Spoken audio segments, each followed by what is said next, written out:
Welcome to the Birth Lounge podcast, an empowering space for expecting and new parents to hear candid conversations with experts, support your mental health, and learn the tips and tricks that thousands of parents have used to craft their ideal birth. We will answer all of your questions, the scary ones and the weird ones, to help calm your fears and feel confident going into your birth. I'm going to help you redefine what birth and motherhood looks like and how to embrace your journey. I've intentionally crafted a list of experts to help you navigate pregnancy, explore your birth options, and plan for postpartum so that it can be a time of soaking in your tiny human. We're going to go there on all the hard topics so that you can dive deep into finding your confidence and freeing yourself from fears around birth. With over 10 years of experience in family education and a master's degree in human development and family studies, I created this podcast as a way to share the resources parents need to make educated and informed decisions about their care in pregnancy and childbirth. This is a birth community driven by evidence-based information and research in hopes to help you explore your options, understand your rights, and know what choices you have along the way when it comes to birth and beyond. I'm your host, HeHe. Now let's get to the good stuff. Hello, have you heard about my completely free class that teaches you 6 evidence-based ways to avoid a C-section and reduce your tearing in labor by up to 50%? And remember, I mentioned it was completely free. This class is going to teach you how to advocate for your preferences in the birth room so that you can have a birth that's filled with joy and not birth trauma.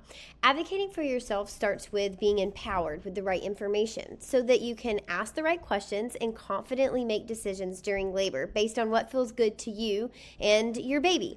But here's the thing. The U.S. has one of the highest C-section rates in the world, and it is ever climbing year after year. And it's not because the system is broken, albeit it is, but it's really because women don't have the tools to navigate that broken system. We may not be able to change the system before you have your baby, but what we can do is change how you operate within that system. Change the conversations that you're having with your providers. Change the places that you are getting your information to help you have informed conversation with your doctor before you have your baby. I want to teach you how to do that. We know the reasons that our C-section rates are climbing. We know the reasons that inductions happen so often, and we know the reasons that babies end up in the NICU. I want to help you avoid all of that so that you can have a birth that you love.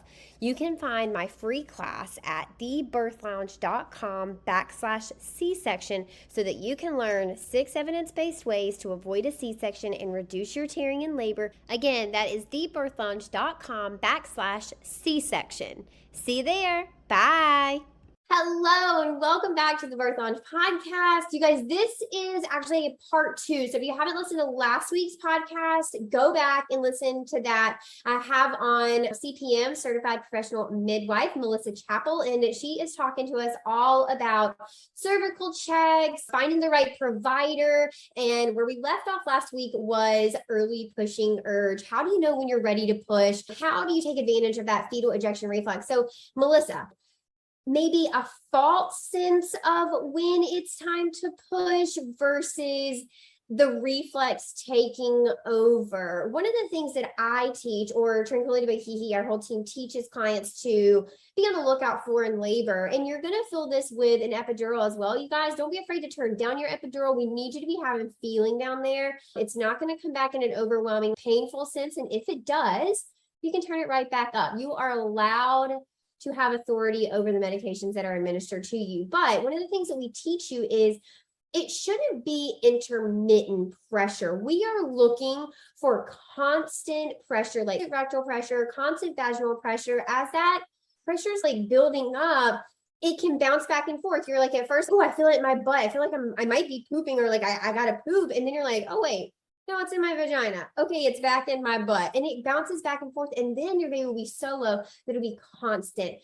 Melissa, do you find that in your practice? And then also, how do we know that it's not the intermittent versus, okay, now it's time for me to really push? Yeah, such good questions. So I think, like you said at the beginning, or maybe it was last week, but you said, if you're feeling like you're having a conversation about it, it's not time because you won't be able to have a conversation about it. You'll feel this like overwhelming urge. I love what you said about turning the epidural down. I'm such a big fan of that. It's scary to people because they think, oh, wait a minute, now I'm going to have this pain, but it's different, right? It's very, very, very different. And it's helpful to be able to feel when you're supposed to push. So people will have pressure, right? Epidurals don't take away pressure, but which is actually great for pushing. That's really good. But let's see. So I had a way, I think as midwives, and there was actually a study done on this, that midwives can hear where their clients are in labor, that they like played sounds of women in labor for midwives, and midwives were able to say, she's 6 centimeters, she's 8 centimeters, she's about to push baby out, she's in early labor. And while that doesn't always hold true for us, like sometimes I really think someone's about to push a baby out and they're 5 centimeters. So it doesn't always hold true because people cope in different ways and people make different noises, but it's actually quite common to have people make they have an upward trajectory of noises that they make as they're getting closer and closer to labor. So, I mean, to pushing. So when you have somebody who is having an urge to push, but she's not telling you that she has an urge to push, or she's just making that sound, or maybe you say, oh, did you feel a little bit like pushing on that last one? She might say, yeah, just a little bit at the peak. And I think that's what you were talking about, is that intermittent feeling where you don't feel it like for the whole contraction. Your body's not like, overwhelmingly taking you over. So usually what you have to do is just wait. The body's ramping up. The body's getting ready. That last little bit of the cervix is melting away. And then you get to a point where people just are, when they're making that really loud pushing downward, that overwhelming urge to push is what I call it. And so a lot of times in lieu of checking them, I will say instead, I'll say, okay, I want you to really listen to your body here. What is your body telling you to do? If you are not feeling an overwhelming urge to push, don't push. Listen to what your body's saying, because I think a lot of people think, oh, the second I feel the urge to push, I'm supposed to start pushing, because that's what all the books told me. And that's what the childbirth education classes told me. And so I think if you can remind people of that, don't do what they told you. It's great to get prepared. You need to be prepared. You need to take classes, because we've lost these cultures of women groups who like get together and tell each other what to expect and how it's going to go. We've lost it. So we need childbirth classes. I tell all of my clients that people who do the very best in birth are those who read tons of books, hire a doula, take childbirth classes, and pick a good provider. But in that moment, maybe you've seen on TV, or maybe you learned in your class that like when you feel that urge to push, you're supposed to push. But that's not the case. You're supposed to wait until it's so overwhelming that even if I told you not to push, it wouldn't matter. You'd have to do it anyway. So just to go back to your question, like, how do you discern between the two? Like you said, the urge to push that's not really there. People are feeling it at the peak of the contraction, but they don't usually feel it for the whole contraction. And then usually when the contraction's over, even if people feel an overwhelming urge to push, they will usually feel intense pressure. They'll feel rectal pressure, but they'll get a break. And then that contraction will start again, and they'll be like, I've got this overwhelming urge to push. I've had people tell me before, oh, just so you know, I don't ever get the urge to push. And what I want to say back to them is, just so you know, you weren't given the opportunity to get to the point where you had the urge to push. Totally. So some people will get all the way to 10 centimeters and they'll be told to push, because if you don't push, your baby's never going to come out. What would happen if she was like under a tree in the woods? Eventually her body's going to tell her to push that baby out. So I think that sometimes people can be fully dilated 10 centimeters and their bodies are still aligning, and we don't know what's happening. We don't know. We can know, like science kind of tells us like what's happening with the hormonal shifts, but there are a million things that we'll never know, that we don't know, that could be happening emotionally and mentally and spiritually, that have nothing to do with what's going on physically. And maybe that person needs all those things to align before she's ready to really push. So I just tell people, hey, if you don't feel the urge, like rest. We call it the rest and be thankful stage. And a lot of providers, I love it. A lot of the hospital providers don't know about the rest and be thankful stage. And a lot of times I'll have people that are just having these insane contractions, and they're just like very powerful, very powerful. They're in transition, and then they slow down. And I look at my apprentices and I say, I think we're in the rest and be thankful stage. And then the next contractions that start are like, you hear the mom start going at the top, and then it just gets more and more powerful. I don't know. Does that answer your question? Yeah. No, Oh, I'm so glad. I'm so glad. Geeking out over this. This is so good. Okay, so I do want to talk about the scenario that we all don't want to believe that happens, but it does, absolutely. And I talk about this on Instagram a lot, and you can scan the comments and you can see that a significant number of people experience being told, don't push, the doctor's not here yet, you can't have your baby. And a large number of the people are like, I can't stop. I just told them, like, you better get ready. And personally, that's my response as well. Like, you're a nurse, you better get ready. You work on L&D, figure it out. Like, yeah, catch this baby. You know, I also encourage parents that if your baby is coming so fast, reach down and catch your own baby. Like, what a special moment for the universe to have kind of aligned where they were like, look, you will need a doctor, do it. Yeah. But what do you say? Like, how it is, I do want to hold space with that is abusive. It is coercive care. We don't want you holding in your baby, and heaven forbid, we do not want a nurse holding in your baby physically. Like, it causes just so much trauma, physically, emotionally, mentally. It can hurt your baby. So make sure that we don't have that. But in the case that we have a nurse saying, no, don't push, the doctor's not here yet, talk us through how you would navigate that as maybe that birthing person. As a newer doula, I probably would have been like, yeah, just good job.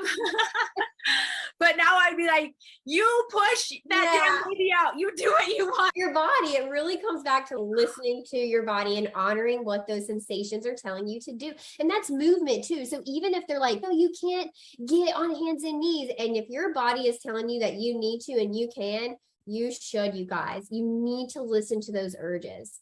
Yeah. So I think do you remember the story? You're probably alluding to that generally when you talked about how it can be so damaging, but there was a story about a woman who was made to keep her baby in, and they actually held her legs closed, and she had severe nerve damage, and her baby had issues as well. And she sued the hospital and got millions of dollars because what happened to her was not okay. Right. Yeah, that was in Alabama. Carolina. Yeah. Yes. You know the story. Yeah. So it's not okay. It's not okay for somebody to do that. It's absolutely abusive care. It's not okay. So that nurses, so let's give some credit to nurses and say that I have seen doctors make nurses cry. Like, doctors are right. Like, nurses bear the brunt of the work in labor and delivery. Mm-hmm. They are overworked. They're screamed at, yelled at, not just by patients, but by their own people that they're supporting, like the doctors that they work with. But let's go back to this. Who's hiring who? You've hired these people to take care of you. You've hired these people to make sure that you're safe. You've hired these people to make sure that your baby's safe, to really support you and care for you. Mm-hmm. And if you have the urge to push, this is what I always tell to people. I have a lot of people in my practice that are like, the dads get so nervous. What if the baby comes out and you're not here? What if we're driving in the car and the baby comes out? And this is what I always say. It's the babies that don't come out that are the ones we worry about. Yeah. The babies that fly out, I'm not worried about those babies. Everything's going right. That's why it's so fast. I know. They fly out, they're fine. They've got like all this pressure and stuff happening, and they're not stuck in the birth canal for super long time. And their labors obviously went so fast that they're flying out. And so they haven't been like had those like long contractions and been subjected to long labor. Like, they do great. So if this baby's going to fly out, I've had clients come to me and say, my last baby, I went in, they didn't believe me. The baby came out, my husband caught it. Like, I was in the hospital bed. Did anything bad happen? No. Nothing bad happened. Babies come out. They come out, right? They're supposed to come out. So if it happens that fast and they can't get the doctor there, oh, too bad. These nurses are amazing at catching babies. They do it all the time. But the reason that they freak out is because they get in trouble. They get really destroyed if they catch a baby abused. I've heard of many nurses getting just raked over the coals because they caught a baby and didn't make the mom wait.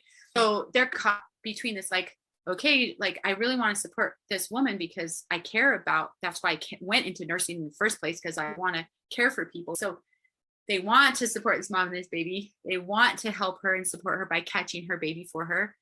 But then they also know that if they do that, they're probably going to get in trouble. But just go back to it. I mean, like, if you're there and she pushes her baby out and the doctor comes in, so I do a lot of modeling in my doula work, or like I have to go to hospital birth still as a midwife and I turn into the doula. So I still do doula work a lot if I have a hospital transfer, but I do a lot of stuff. Let's say it was Nurse Jones. Okay. I would say that, let's say the doctor shows up, the baby's out and the doctor's like maybe starting to be mean to her and the mom or something. I would say, wow, Nurse Jones, you did such a good job. That was so fast. Like none of us could have foreseen that. I'm so glad you were here to keep the mom and the baby safe. And so I'll do a lot of that in earshot of the doctor, so that the doctor can understand that, no, this nurse did us a serving, like she was helping us, or he or she.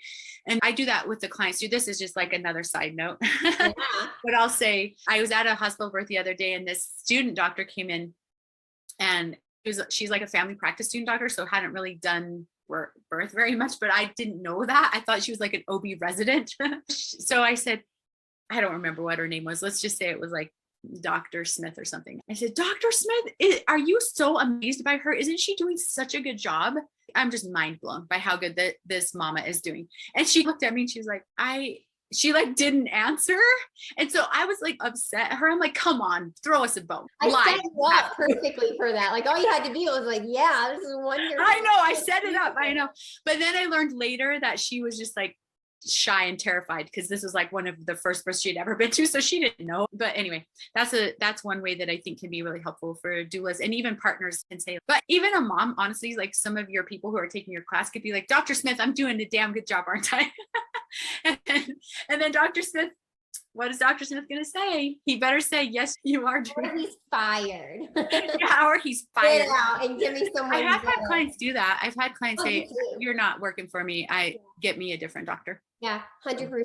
Yeah, it makes a big difference. If you're clashing with your nurse or your provider, ask for a new one, because getting someone in there that you feel safe with and respected by and and people don't know that.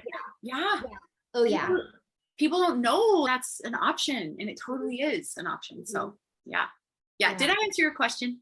Yeah, absolutely. So I do want to talk about something that you've dropped along the way. Is like practice pushing. So let me tell you just anecdotally what our team has seen. And I will tell you that these are all hospital births. They've not been at any home births. And the clients that we've seen this happen also all had an epidural. It makes sense why we haven't seen it at a home birth. But swollen cervix because we pushed too early. So now that we've defined what it feels like to have that intermittent rectal vaginal pressure and knowing, oh, I'm getting there, but I'm not quite ready to push, and that overwhelming sense of, okay, now I'm here, I'm ready to push. What about when we don't have that sense of pushing, but your providers are maybe pressuring you to push, but we push for actually a couple hours and then you end up with a swollen cervix? Talk us through what's in your head. How could we avoid this? What were some things that we could have considered? Because we have seen this situation actually a couple times. And I think people don't know about it, and I think you should. And I also would love for our team to be able to maybe avoid this for some of our clients. Yeah. Okay. So you're saying that, so people have an epidural and they're checked and their cervix is not all the way dilated? No, they're all the way. They're 10 and the doctors say, yeah, your baby is low. You're 10 centimeters. We should start pushing. And these people are like, okay, I feel pressure down there, but I'm not feeling like a ton of pressure. So we are pushing too early. That's one thing, is we haven't waited for that fetal ejection reflex to be activated. But after we've pushed for 2 hours, let's say we get a check and the doctor comes back and is like, oh, I'm so sorry to tell you, but like your cervix is actually swollen and now you're more like a 6.5 or 7. Oh my word. A lot of times in the hospital, that will deem you as a C-section, right? Yeah. Okay. This is going to be an interesting answer. So I actually have seen cervixes go backwards before. Like sometimes we'll break water. We hardly do that unless somebody's requested or unless there's like a reason why we need to move things forward. Yeah. And so a lot of times you'll have that like water bag pressure on the cervix. Then it'll be like 9 centimeters. And you're like, oh, great. We just need to move that baby down. And it does happen where sometimes we do that and the baby just comes out. Oh, yeah. We're tired and we're trying to help to prevent maternal exhaustion and having to go get an epidural at the hospital. But sometimes we'll break it. And that pressure of the water bag is like pushing, giving really good pressure on the cervix. You break the water bag and the baby hasn't come down. Yeah. And so the cervix will just go boop, and it'll come back. So I see that sometimes happen. And then I also see sometimes where people get scared and their cervixes go backwards. But I have to tell you, in that case that you're talking about, I don't think I've ever, and remember, I've been to nearly 1,000 births. I don't think I've ever seen a cervix that was really, truly 10 centimeters and then it went backwards. So here's something I'll tell you about anatomy. So like, here's the cervix, here's the baby's head, right? So, too bad I don't have a baby. When we say a cervix is 10 centimeters dilated, it's not, oh, look, the cervix is 10 centimeters right now. When we say a cervix is 10 centimeters is when we can no longer feel the cervix. So the baby's head has gone past it. So the only time that you would feel nothing and a cervix would go back is if somebody got the check wrong. Yeah. Does that make sense? Yeah. So what can sometimes happen is you can have a baby there. So let's say you have a 4 or 5 centimeters, 6 centimeter cervix, right? So that cervix could go to 7 centimeters, and then maybe for whatever reason, different change of position or fear, the cervix could go a little bit more closed. I've seen that happen quite a bit, especially in hospital transfers, because people get really nervous and scared, right? But once that baby's descended low enough, that cervix is all the way behind its head to the point where when I am a provider and I'm doing a check, I feel all around, I feel nothing at all, right? Nothing. The only way that cervix could come back in front of that baby's head and swell is if it wasn't dilated in the first place and the provider just didn't feel that there was still cervix left, or if the baby somehow went back up, which could happen if there was like some kind of cord issue or something where maybe the contractions like push the baby down, but then when the contraction's over, the cord like bounces it back up. Does that make sense? Yeah. But when we say someone's 10 centimeters, it's not because I'm like, I feel your cervix and it's 10 centimeters wide. It's because the cervix is gone. I no longer feel it. And that's how I know somebody's fully dilated. So they're not really 10 centimeters. Does that make sense? Yeah. Someone could be 9 centimeters because you can still feel cervix. But 10 centimeters doesn't necessarily mean like I feel a 10 centimeter cervix. It means I feel no cervix. That means you're fully dilated, your cervix is gone. So I'm wondering if in your scenarios, if they just missed the cervix, thought it was gone, maybe there was a big old caput in the baby's head, and so they mistook like the shape of the baby's head. I don't know, but it makes me wonder a lot of things. Like, did they push for a couple hours and then get scared? Were they pushing so hard and not making any progress because they didn't feel comfortable with what we were doing? Maybe the provider, maybe the position they were in, maybe the hospital setting in general, but they just didn't realize it. Maybe, I guess there are just a ton of things that could have happened. Yeah. So that said, I don't know how I feel about believing in cervixes getting swollen by being pushed on. I think that they get swollen for other reasons. I think that a lot of times it's from a malposition of a baby's head, but cervixes usually when they get to 8-9 centimeters are very soft and squishy. I have had that happen with my clients though too, where I was like, wow, you're 9 centimeters and your cervix is like almost gone. And then they like sit there for a minute on a birth stool and the cervix goes to 8 centimeters. So I have had that but I've never had it where someone's been completely fully dilated. There's no cervix at all. Yeah. And the cervix has come back and is swollen. So what would cause that they were sitting on the stool and had regressed? Just gravity. Yeah. Really intense gravity, but fear too. In those cases, I think sometimes depending upon the position of the baby, and that's like always, what position is this baby coming out? And if a mom hasn't been moving a lot in her labor, then sometimes babies do get stuck in weird positions. And even if she has been moving a lot in labor. So I don't know, the cervix is like such an enigma. It's so serious and like why it does the things that it does.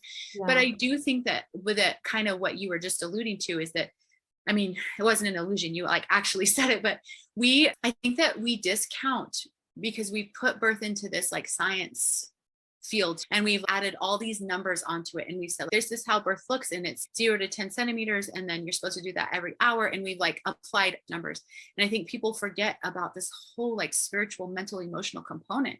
I'm not sick when I'm having a baby. I'm like bringing a human into this world. Like whatever you believe in, I'm still opening up some portal somewhere to bring this human here. Yeah. And one of the physical portals is the cervix. And so I do believe that our emotions and the fear play a role in what that portal does, what that cervix does. That might sound really silly to some people for me to talk about the spiritual side of birth, but I think that we're forgetting that we're bringing humans. That's how humans like enter this realm, is by coming through a woman's body. And so I wouldn't be one bit surprised if, that there was some fear or some like where your clients were just like, absolutely I'm not doing this. Don't make me do this. And then that cervix did come back. It's unlikely that if the cervix was really truly all gone, that the baby moved upward, unless there was a very tight cord or something that kind of was bouncing like with the contractions.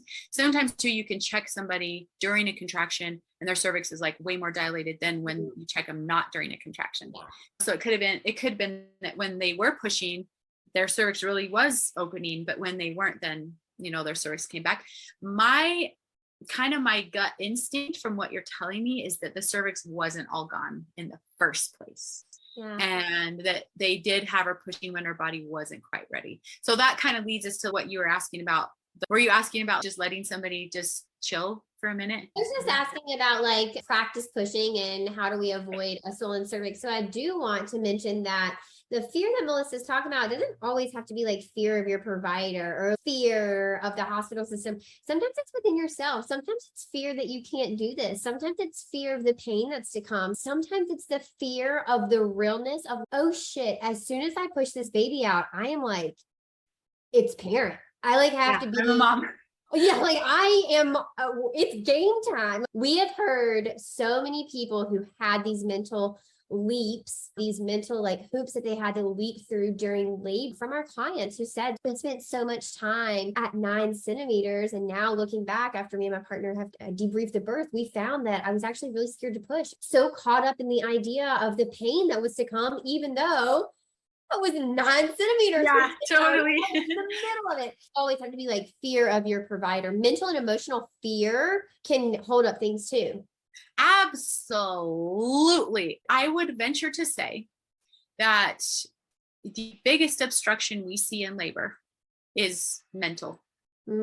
Like 100%. Do get in weird positions, but that doesn't happen as often as I see them mental obstructions. So that's why that thought work and that mindfulness and that meditation and the relaxation practices are so important. And that concept of the acceptance that I told you about. I've had people who have done amazing thought work and have done like all of the things that they're supposed to do with meditation and mindfulness, and they still have a difficult birth. We can never predict. And so I hesitate to tell people, if you just do the work, it's going to be great. The chances are much better if you do the work, but it doesn't guarantee anything.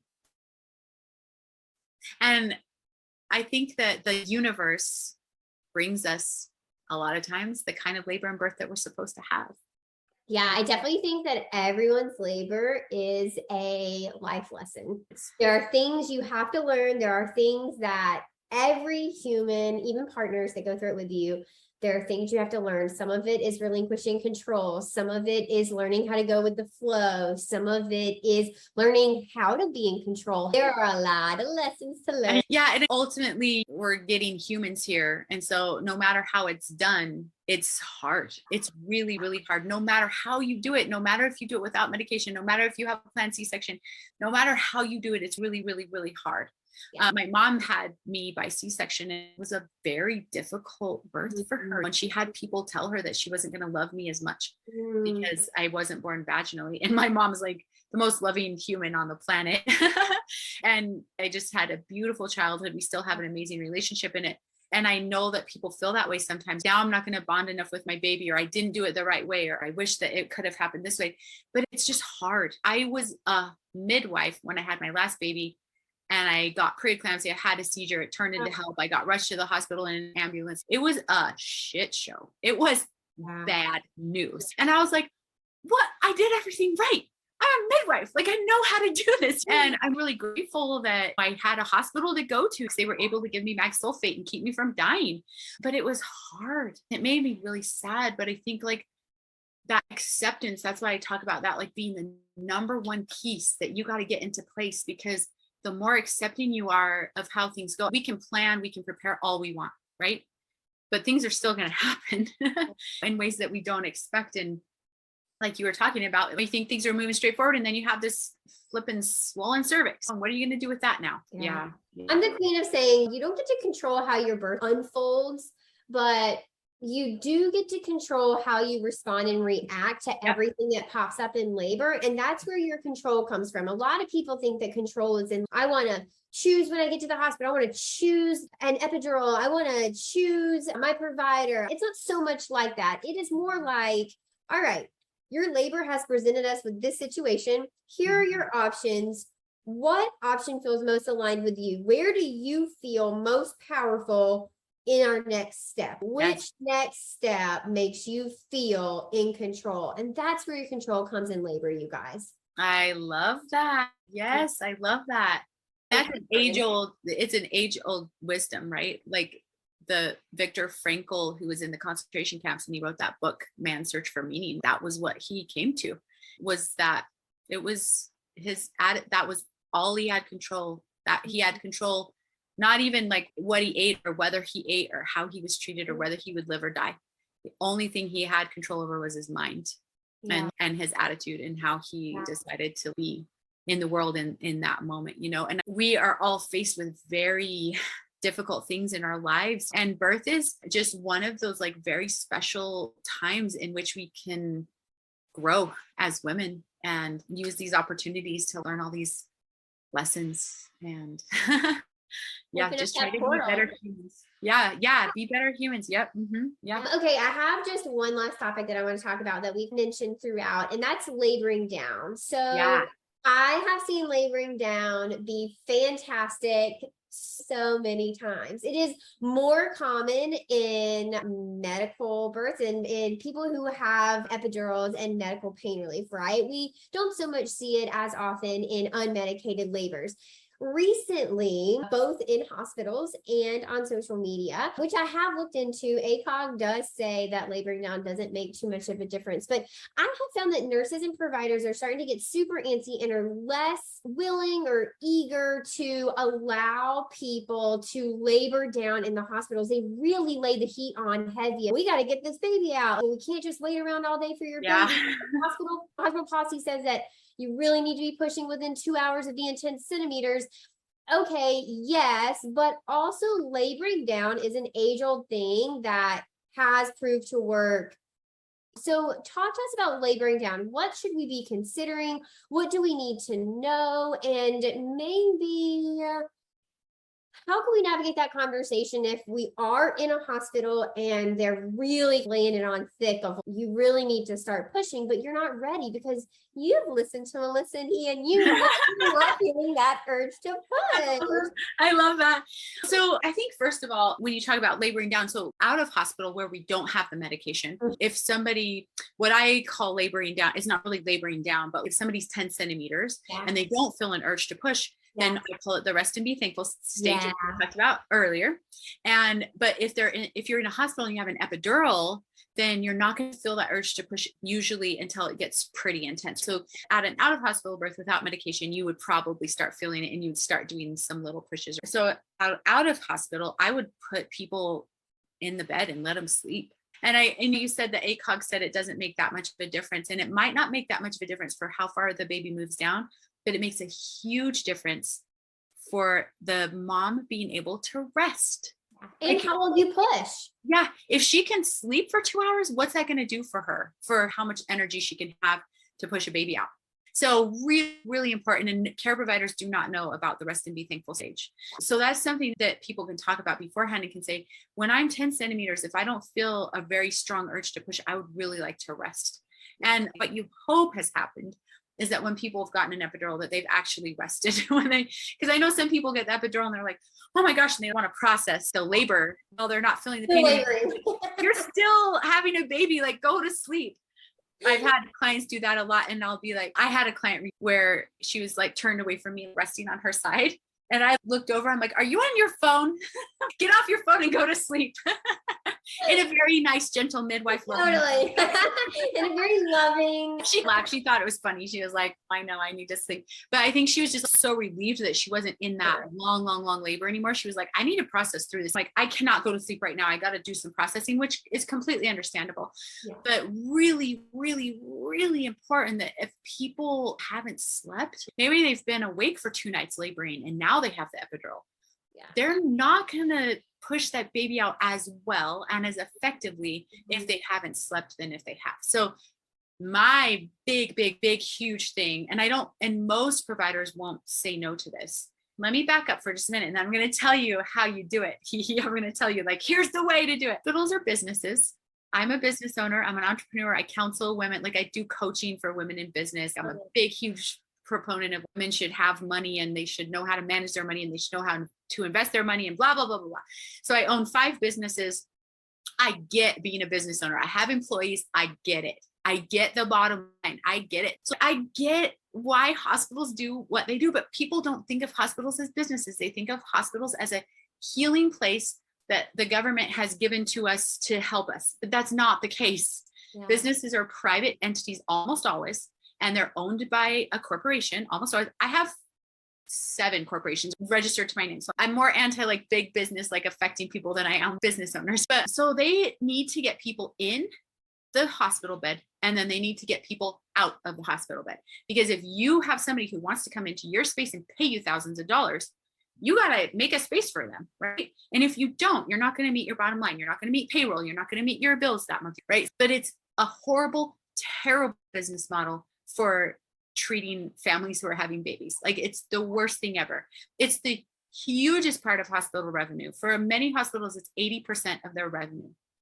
So when people come in and they're like, I just want to rest for 2 hours because I'm not feeling an overwhelming urge to push. I would like to have that rest.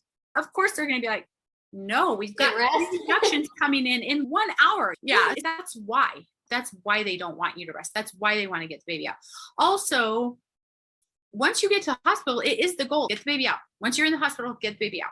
So number 1 thing to do is stay at home as long as possible. The number 2 thing to do is, I think if you just frame it in a way that like you need more rest, I think that's a hard thing to say no to. Yeah. I think if you say, is my baby doing okay? Yes. Am I doing okay? Yes. Do my vitals look good? Yes. I really, really need to rest. I'm really, really tired. And if they say, we don't want you to rest, we want to get this baby out, you can say, sorry, I'm not. If it really comes to that, which hopefully it doesn't, but if it comes to that, you always have the final say. You can say, I'm going to sleep for 2 hours. Please come back in and we'll start pushing in 2 hours. Unless I feel an overwhelming urge, I'll push my call button and call you back in. Mm-hmm. So I think that's like probably your best way to ask for the laboring down or for the rest and be thankful stage is to just rest, you know? And here's the thing, y'all, like your uterus will actually move your baby down. So as you're napping, you are not having to exert all of this like strenuous hard labor because your uterus is still contracting. Your uterus is doing all that work. It is moving your baby down. We don't have time to talk about it now, but your pelvis has like different stations. So if you're out there listening and you're pregnant and you're like, oh my God, I don't even know what that means. Google the stations, find someone to teach you. You can find it on the Birth Launch app. You can find it in the Birth Launch membership. You can follow Melissa. She has information about this. This conversation has been so good. Melissa, if people wanted to hire you as your midwife, talk to you about women's health, I know you do work with PCOS and then other birth workers as well. Maybe there are people out there looking for mentorship for business stuff. Where can people find you and connect with you about all of these things? Thank you so much for asking. I love that. First, I should say, if we have anybody out there who wants to be a doula, HeHe, you should come to this actually. I'm doing a birth workers retreat in Costa Rica and I've got 3 spots left. That's in November. That'll be super fun. I'm also on Instagram. So Melissa Chappell, if you search Instagram for Melissa Chappell, you'll find me on Instagram. I actually have a very full practice and I usually get full like when people get their pregnancy test. So I take very few clients and that's just so that I can give them all the love and care that I want to. But that website is Songbird Maternity. That's all my midwife stuff. And then my birth centers are Utah Birth Suites, and that's also on Instagram. And Utah Birth Suites, I do a lot of work with just women's health in general. And then I've noticed that in the last years, as everybody's noticed this, that women are just increasingly lonely. They're just feeling more lonely, and they just still don't have space to come together. So I'm launching a big women's community, and we're just going to talk about things that, like, we're going to go deep, and we're going to be kind and sweet and gentle with each other. And it's subscription based, and I'll do lives with people, and we'll answer lots of health questions and do lots of fun stuff like recipes and classes, just all kinds of stuff having to do with women's health and better sleep and better reproductive health and like fertility awareness, just like everything you could think of. And I have a component of that for just birth workers as well. So we talk about the business side of things and just like how you can best take care of your clients. And so I'm super, super excited. So that'll be launching soon, and all that information will be like so my email list is probably the best way to get information from me. So people could just sign up on my email at melissachappell.com. Cool. Oh my gosh. So many things going on. I love being in the energy of other wave makers, of people who see how different birth can be, how different women's health can be, how different reproduction could be supported if we did things just like even slightly different. I feel like there are so many tiny tweaks that we could make, but our country for some reason just doesn't do it. Yeah. All right, you guys, this was such a fun conversation. If you have questions for Melissa and I, if you want to learn more about pushing, don't forget we have the Secret Sauce to Pushing course. It's $99, and it'll teach you everything that you need to know to effectively and efficiently push out your baby. If you want to get a hold of Melissa, you know how to do that. And if you want to get a hold of me, you can check it out on Instagram, YouTube, TikTok, or our email. Lots of places to connect. All right, you guys, we'll see you next week. Goodbye. Thank you so much for tuning in today. I truly do value this community, and I love hanging out with you. If you found today's episode helpful, share it with a friend. Share it with someone who might also find this information helpful. I'd love to hear what you have to say and read your sweet words on iTunes. You can leave us a review, and this helps get this information into the hands of parents who might also benefit from hearing it. If you're interested in joining the Birth Lounge, you can go to thebirthlounge.com. Our blog is linked there. You can find all sorts of free information, as well as how to get your access to the Birth Lounge. You can always hang out with me on Instagram as well, at Tranquility by HeHe. Until then, stay educated, stay supported, stay confident. Hey there, just a friendly reminder that nothing in this podcast is to be used as medical advice, diagnosis, or treatment. Please consult your healthcare provider with any questions or concerns you have about your health or anything discussed in this podcast. Side effects may include educated adults, informed decision-making skills, and consensual care. Tranquility by HeHe and the Birth Lounge are not responsible for any ideal births that were created with this podcast. The birth parent deserves all the credit. Thank you so much for tuning in today. I truly do value this community, and I love hanging out with you. You deserve to have a birth that you love with a provider that values your autonomy and respects informed consent. It's an honor to be your go-to gal when it comes to preparing for your baby. If you found today's episode helpful, share it with a friend. Share it with someone who could use evidence-based information to help them have an informed and confident birth. I'd love to hear what you have to say and read your sweet words. By leaving us a review, you are helping other expectant mamas and their families find the podcast so that we can reduce birth trauma and improve maternity care in the U.S. one birth at a time. If you're interested in joining the Birth Lounge, go to thebirthlounge.com. If you want to connect with me on socials, you can find me at Tranquility by HeHe on all platforms. Until next time, stay educated, stay supported, stay confident. Bye.